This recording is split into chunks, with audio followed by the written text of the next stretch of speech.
This video will show you how to collect advance deposits. Hotelogix lets you easily collect advance at the time of booking.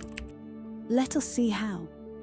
Under the desired room, type and room number, click the check-in date and drag the selection till the checkout date. Fill in the mandatory guest details, that is first name, last name, and phone number. Click the deposit link on the right side of the panel. Enter the deposit amount and then click Deposit and Save. The new reservation is created on the front desk. To view the advanced deposit details, right-click the reservation. Click View Details from the context menu that opens.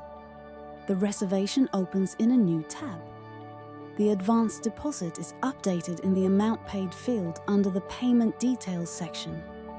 Alternatively, you can view the advance payment for a reservation by going to the payment page. Click Payment. Under the account statement, the advance payment received will be displayed. Click the PRD link under the Pay Receipt column of the account statement. The receipt pages display the advance deposit received. Click Print if required. Click the Close button to exit the Reservation tab. This brings us to the end of the video on how to collect advance deposits.